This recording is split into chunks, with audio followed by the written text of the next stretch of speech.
Welcome to Humour Times Top 10 News Bulletin, where world events meet sarcasm and reality is funnier than fiction. Buckle up, because today's top stories are as messy as a politician's deleted emails. From geopolitical blunders to everyday absurdities, we've got you covered.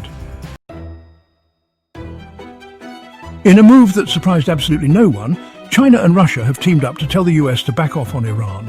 Apparently, imposing sanctions and generally being a thorn in Iran's side is unhelpful. Who knew? You'd think the US would listen to two countries with stellar human rights records and a penchant for international diplomacy, right? Well, I wouldn't hold your breath. The US seems to have a bit of a my way or the highway approach to foreign policy. It's like they're a toddler with a megaphone and a nuclear arsenal. So, Gaza is in ruins, again, and the international community is scrambling for a solution. But hold on to your hats, folks, because someone's come up with a brilliant idea. Relocate the Palestinians. That's right, just pack up millions of people and ship them off to, wait for it, Africa. Because nothing says we care about the Palestinian people like treating them like pawns in a geopolitical chess game. What could possibly go wrong? Big news, everyone. After months of brutal fighting and heavy losses, Russia has finally achieved a major victory in Ukraine. They've captured a small town. That's right, a town so insignificant, most people couldn't even point to it on a map. But hey, a win's a win, right? Never mind the fact that the liberated town is now a pile of rubble. Let's all raise a glass, of vodka presumably, to this momentous triumph.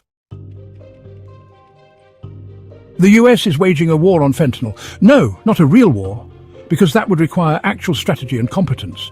This is a war fought with tariffs and strongly worded letters. It's like trying to stop a hurricane with a hairdryer.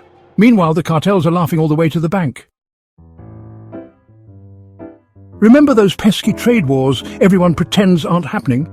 Well, things just got a whole lot more intoxicating. The EU and the US are facing off, and this time the weapon of choice is bourbon. The EU has slapped tariffs on American whiskey, and the US is threatening retaliation. It's a battle of the bottles, a showdown of the spirits, and frankly, I'm just here for the cocktail recipes. Looking for a work-from-home job? Well, steer clear of Myanmar because things have gotten seriously dystopian.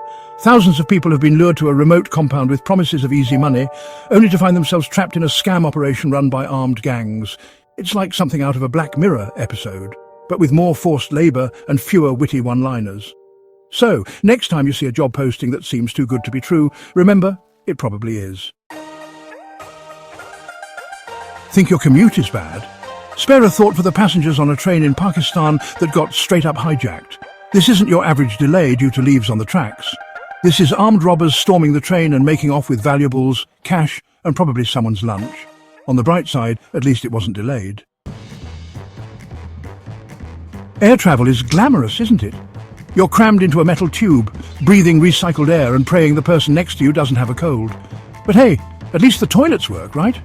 Well, not on this Air India flight. This flight had to turn around and make an emergency landing because, wait for it, the toilets were clogged. So, the next time your flight gets delayed, just be thankful it's not because of a catastrophic plumbing failure. Two ships collided in the North Sea. Sounds bad, right? Well, it gets worse. One ship was carrying jet fuel, the other, a cargo of highly toxic chemicals. It's like someone looked at a list of potential environmental disasters and said, hold my beer. Amazingly, there were no casualties. But let's be honest, this is just a disaster waiting to happen. The Secret Service shot an armed man near the White House again, because nothing says great life choices like pulling a gun near the most secure building on Earth. Our mystery guest from Indiana showed up at midnight armed. Secret Service said, hey, maybe don't. He said, nah. They said, okay, bullets it is. He's in the hospital. Trump was on vacation and the Secret Service remains undefeated. Some people learn the hard way that the White House isn't a walk-in attraction, or they're just playing real-life GTA. And that's your Humour Times Top 10 News Bulletin. Remember, the world may be falling apart, but at least we can laugh on our way down. See you next time if we haven't been sanctioned, banned or hijacked by then. Stay informed, stay skeptical and try not to despair. It's a crazy world out there, but hey, at least it's entertaining. Until next time, keep your heads up and your news sources thoroughly fact-checked.